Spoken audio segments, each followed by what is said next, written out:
So, all right, let me get our next guest on. I actually got to call him real quick. Take the dots out.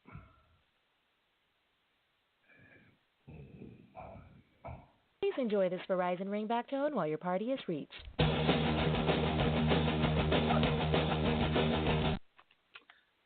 Hello. You could have let the music play for us a little longer. We were rocking out. Man, I tell you what, there was a couple of weeks that I let my ringback tone expire, and people were pissed. Where's the song at, man? What's going on, buddy? Dude, how the hell have you been? Man, I can't complain. I mean, obviously really excited about the record coming out finally. And, there's just a ton of really good stuff going on in my world right now, That's awesome. So can I tell you it's all about my kids, though, brother. All about my kids. Well, I got to tell you about the funny email. So the exchange I've been having with the legendary Mr. Dave Tedder. So he sends me an email about the album and about you and Mark and, who do you want to talk to? And I'm like, oh, well, we talked to Mark earlier this year. I'm like, I want to talk to Roy. And he actually back goes, who? I said, Roy. And I didn't realize the whole Rory thing. And he's like, you mean Rory? I'm like, who? Rory. I'm like, what the fuck are you talking about? He's like, look at this. And I'm looking at it, and I'm like, who the hell's Rory? I'm like, wait a minute. Like, well, the whole Rory thing, that was Wendy Dio's idea,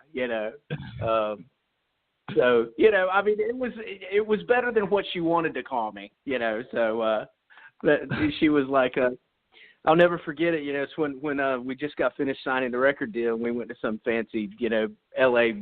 restaurant to celebrate, and she goes, well, we need to talk about your name. And I'm like, okay. She goes, I didn't think that it's rock and roll enough. We're going to have to change your last name. And I'm like, no, we're not going to change my last name. And they were like, she goes, okay, well, let's change your first name. She goes, how about Corey? Let's call you Corey Cathey. And I'm like, oh, hell no. And then I think it was a combination of Mark Ferrari and Chris McClernand that suggested Rory. So I was like, okay, yeah, that'll work. So that was my first real experience of like, oh yeah, you're in the music business now, buddy. Dude, like how, like, do you remember much of that stuff? Because I mean, it's great that Dave actually sent out the original press release with it, and so you're really reading the stuff from then.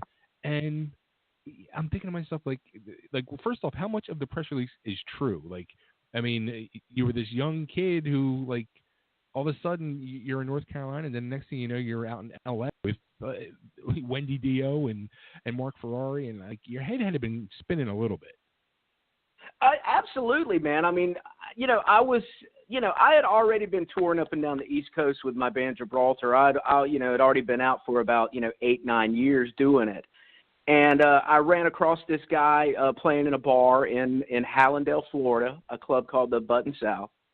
And he come up to me and he goes, and he was hammered, man. And he was like, oh, man, I've got this friend of mine. He's out in L.A. He's managed by Wendy Dio, and he's about to leave this band, and they're already signed. And man, you're perfect, man. And their guitar player's Mark Ferrari from Kiel. And look, here's Mark's phone number. Call him, man. You're perfect. They're looking for a singer. And by that time, dude, I mean, I already been in the bar scene for 9 years. I'm like, oh yeah, who's this drunk asshole?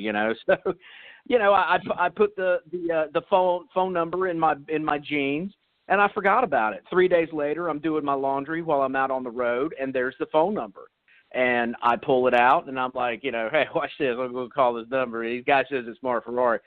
And it was Mark. And to make a long story short, they had already gone through 6 months of looking for singers. They had flown out a ton of guys. And, I was just like, man, please just, give me an audition. And Mark was like, well, look, the label's already flown out a bunch of people. If you pay for your flight and if you don't mind sleeping on the floor of my apartment, I'll let you audition. So I get on an airplane for the first time in my life. I fly out on a Monday. I audition on Wednesday, and I'm signing a record deal on Friday. And I was calling my parents that afternoon going, hey, we go right into pre-production for the record. Just box up some of my clothes because I'm not coming home. Because I brought 3 days worth of clothes. You know what I'm saying? And that's basically what happened. I mean, it was just that fast for me. Wow. That's now when you call home and you tell them you made it and you passed, you're getting signed, you're going to pre-production. At what point do you tell them you're now Rory? Well, I mean, my parents, I was so fortunate that I had parents that fully supported me in my music, and my father actually managed my band. He traveled with us. He drove the truck. My father was with me from the very beginning. So, they knew that it was show business. They knew it was the entertainment industry.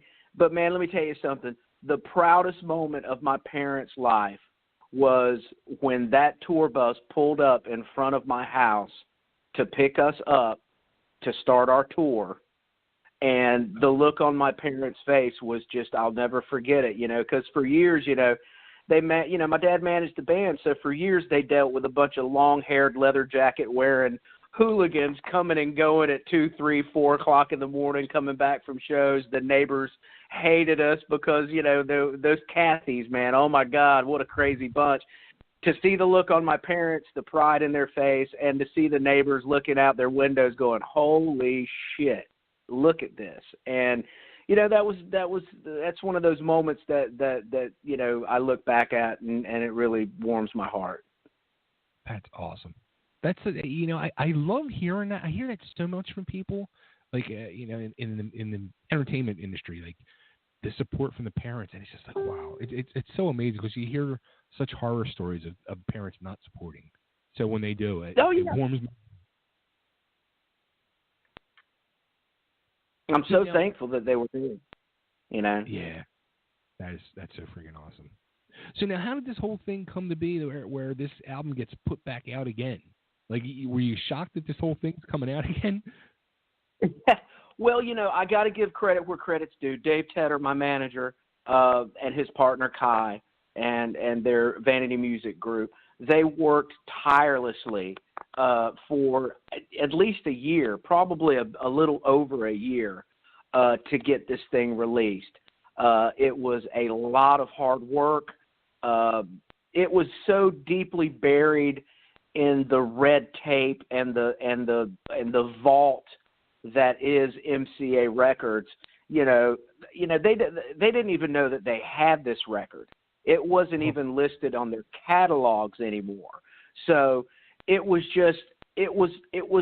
like an archaeological dig, man. You know what I mean? It's like they were digging up dinosaur bones that these people at MCA Records didn't even realize that they had.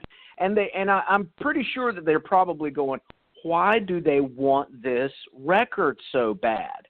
And, right. They wanted it because the fans have wanted it. And they've wanted it for many, many, many years. And the tireless work that Dave and Kai and the entire organization put into getting this thing put together and getting it out to the fans, man, I couldn't be happier. I'm thrilled with the final product. They remastered it. It's got like an entirely different booklet on the inside, unseen pictures, unreleased pictures, great liner notes. So it's not like they just cookie cutter. Hey, we're just going to re-release what they put out before. No, right.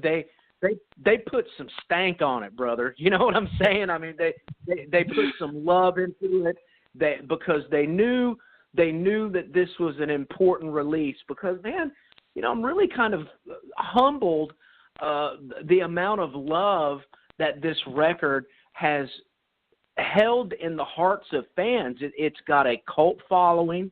Cold Sweat has always had a cult following, and we're one of those bands that falls into the category of woulda, coulda, shoulda. You know what I mean? And they did a fantastic job of getting it out there. And man, they breathed life into this thing, and it's turned out fantastic, man. It really has. you know, when you like talk about that, I mean, it's kind of like for you personally, the other guys in the band, it's kind of could be like a roller coaster of emotions though, because on one hand, you got MCA Records who just kind of like, I mean, they kind of probably dropped the ball years ago, and it seems like they, you know, they didn't even know they still had, you know, the album. But then on the other hand, you know, you have this new, fresh, refinished product that everybody's so excited about, and the true fans for all the years that have been wanting it. It's like finally, like the Holy Grail comes back. Yeah. I mean, and there were years, you know, you go on eBay and, you know, you couldn't find a Cold Sweat CD for less than $40. I've seen them as high as $130. Okay. There was a very limited amount printed. I've heard 25,000 copies were printed. I've heard 50,000 copies were printed. But at any rate, it was a very small amount that was printed. And, you know, it was pretty much like the Holy Grail. If you got your hands on a Cold Sweat CD or a cassette or an LP, I mean, you really had something that was very rare. So the fact that it's getting a second chance, it's very reasonably priced. I believe it's like $14.95 or something like that. You know, it's giving the fans that never got the chance to get their hands on it the first time and has always heard about this band Cold Sweat. It gives them another chance to relive it, man. And man, I'm really stoked about it, dude. That's awesome. I was listening to it earlier, and I'm thinking to myself, especially you know, which was kind of weird too, because going back to the bio. The video you guys had for Let's Make Love Tonight, it wasn't even mentioned in the bio. It was saying Crying Shame will probably be the video single. And I'm like, well, they didn't even realize what they were doing. Well, you know, that was the thing. You know, there was such a huge disconnect between the label, the management, and the band. The entire time that we were out on the road, you know, MCA just didn't want to tell us that there was a trademark infringement lawsuit going over the name. And Wendy was pushing touring, and, you know, MCA was trying to hold us back because they had this lawsuit brewing. And, you know, Wendy just wasn't going to have none of it. So, you know, she immediately put us out on the road. We're touring with Ronnie James Dio on the Lock Up the Wolves tour. You know, we toured with Ronnie on and off for about 6 months. We got to go over to Germany, play the Super Rock Festival with Aerosmith, Whitesnake, Dio, Poison, Vixen. We did 3 club tours. You know, we did one with Savatage. We did one with Child's Play and Sleazebees. I mean, we were out there getting it. But the problem was MCA wasn't distributing the record. So we were like playing major markets opening for Ronnie James Dio, killing it. I mean, nobody knew who we were, but our live show was so strong and the songs were strong. We were making fans every night. Well, man, those kids went to the record store the next day. You remember record stores, don't you? Absolutely. The kids would go to the record stores the next day, and the product wasn't on the shelves. And this was like after the release had been out in 3, 4, 5 months into the record being released, and it still wasn't being majorly distributed. So, you know, those kids, they go into the record store, and they've got money in their pocket to buy a CD. They go out there to buy the Cold Sweat CD. They don't see the Cold Sweat CD. They buy, you know, a Firehouse or Motley Crue or whatever, you know. So we missed out on just I can't even begin to imagine how many sales we could have made if the record would have been properly distributed by MCA Records. Yeah, MCA had a good half dozen amazing albums they put out all at that same time with Cold Sweat, and they dropped the ball on all of them. On all of them. I mean, Spread Eagle, Sweet F.A., Pretty Boy Floyd stuck a little bit. You know, Stillheart did good. But, you know, we were part of this glut of bands that they signed that they just had a mentality of like, okay, we're going to sign all these bands and we're just going to see which one sticks. And, you know, Cold Sweat could have stuck, but we had legalities going on in the background. And honestly, man, I mean, I hate to think of it in this sense, but I think there was a certain amount of sexism going on because Wendy Dio had balls, and she would march into the office of these male record execs at MCA Records that were jerking her chain, and she was basically like, look, you're fucking with my boys. I'm putting them out on the road. You need to get your shit together. And I think that in a lot of ways that rubbed some of the good old boy network at the label the wrong way, having this British blonde woman come in and bust their balls. And, I think there were a lot of contributing factors to the whole Cold Sweat debacle at MCA. But how was it like internally within the band? Like as this was going on, was it like frustrating for you guys? Did you guys really realize what was happening, or? Well, we sensed something was up. I think, for me, I was just a kid from North Carolina. I was 23, 24 years old. I was just like happy to be there. I was just soaking in all the experience. I think Mark, who had a lot more experience in the music business, I think he had a sense that something wasn't right.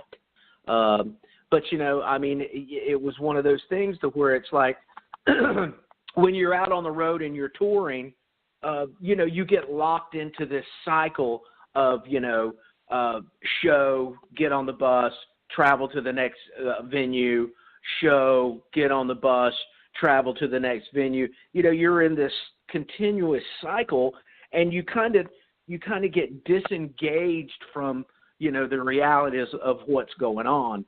And I think about a good 6 to 8 months into the whole touring cycle, we kind of started to realize, hey, what the hell's going on here? We're in St. Louis, Missouri, playing the Civic Center, and our record isn't in the store. Why is that? Something's not right. Yeah. So, I think Mark kind of started to sense it before the rest of us did, and then by the time that the reality started to set in, it was done. Wow, crazy. Yeah, and for you, you're the kid of the band and with the least amount of professional experience like that compared to like Mark or whatever. You were probably just like, hey, this is great. I'm having a ball. I'm out on the road. And yeah, I'm on a tour bus. Yeah. Wow.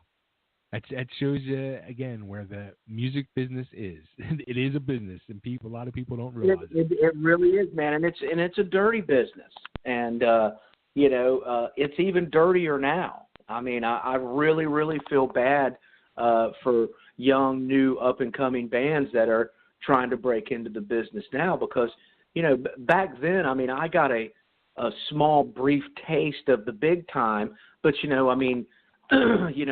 got the tour buses, we got the flights, we got the fancy photo shoots. We got the advance from the publishing company, the advance from the merchandising company. We got an advance from MCA Records to do the album. These bands nowadays, they're thrown, they're thrown chump change, and you want a tour? Okay, here's a van and a trailer, and have at it. And they're playing, for $200 a night. And, it's tough out there, man, for bands nowadays. And the streaming services are raping them. And it's tough, man. Anybody that's in the music business now is unless you're in country or R&B and hip hop, you're really out there struggling. Absolutely. Now, do you think you guys will get together and do maybe a show or two? L.A., Vegas? Like I see Cold Sweat at Vamped in my head. Like, well, man, that's a great question, and it's something that I get asked a lot.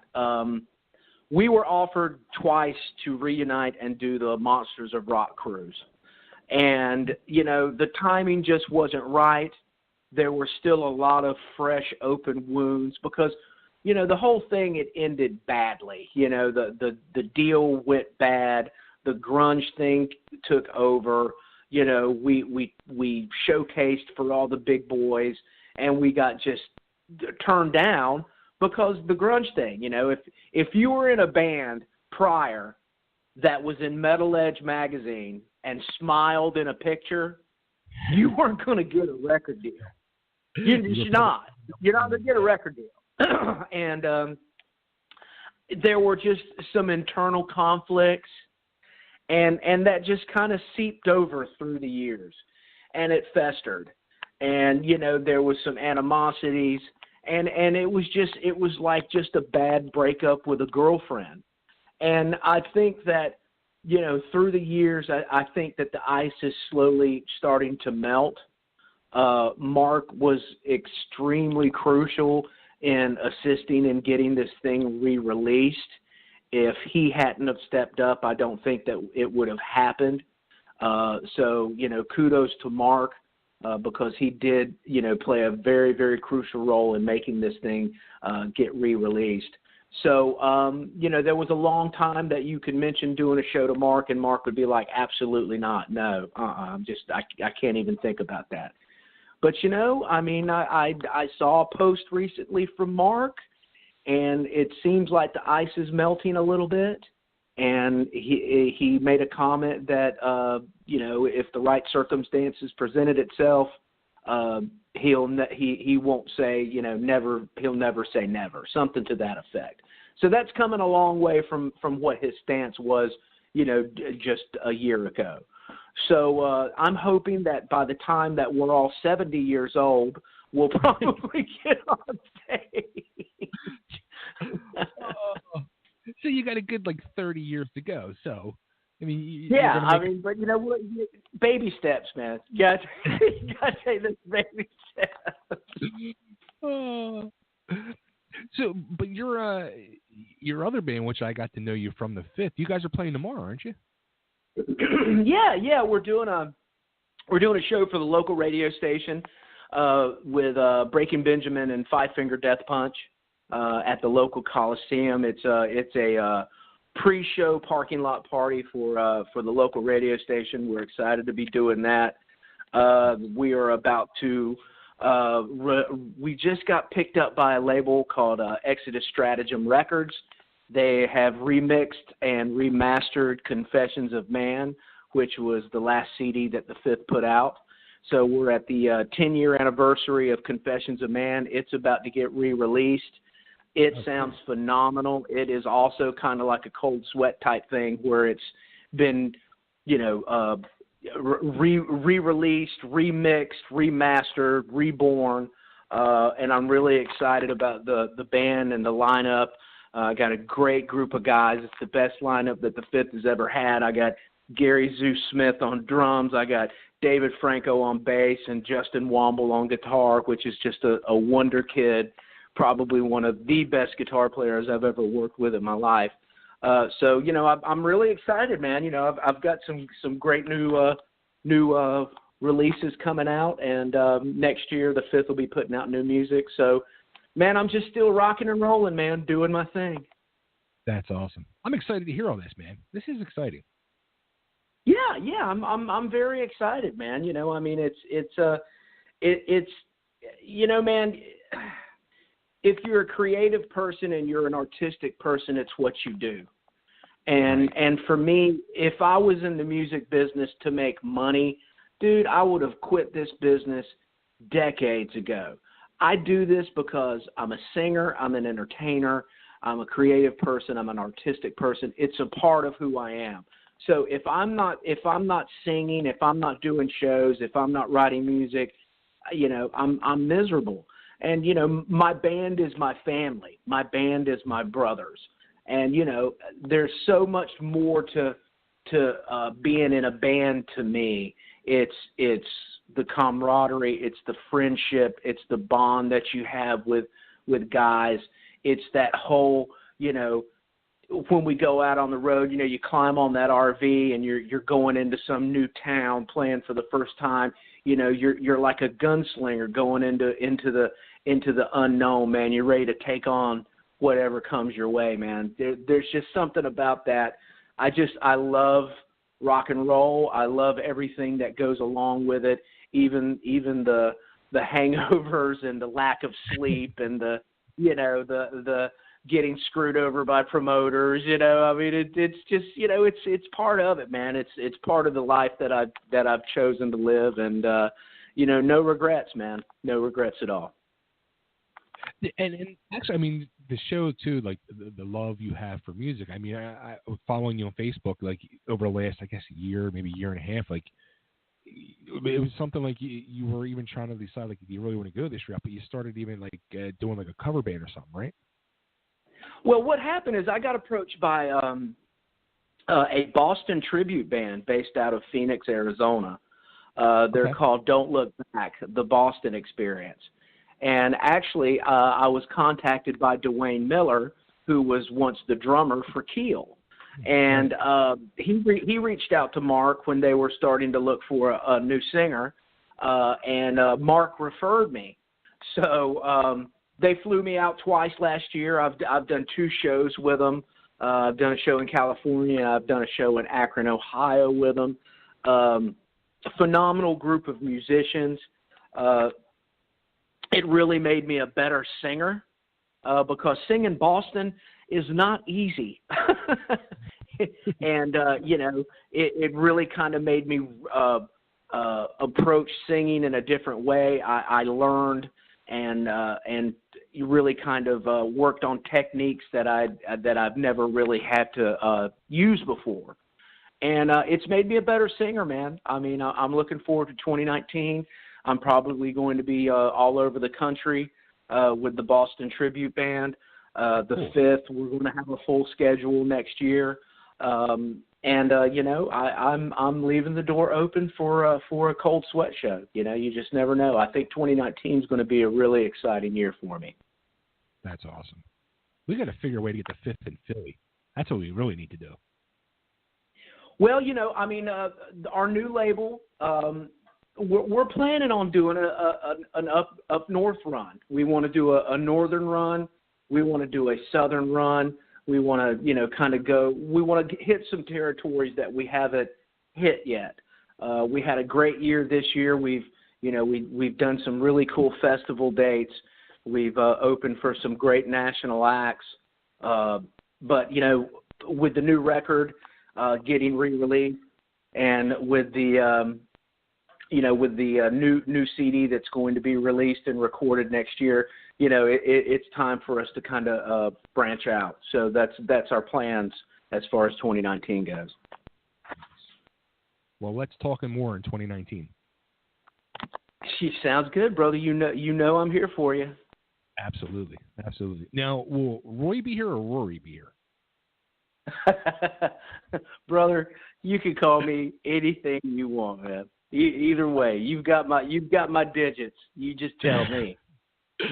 I promise I won't call you Corey, though. Yeah, don't call me Corey. That was just Corey Cathey. That was too much, man.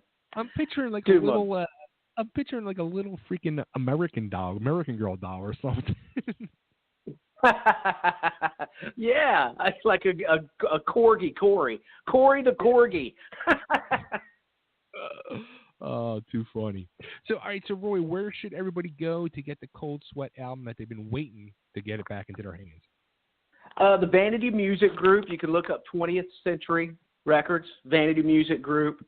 They have it. It's available online. You can also, look up 20th Century Music on Facebook.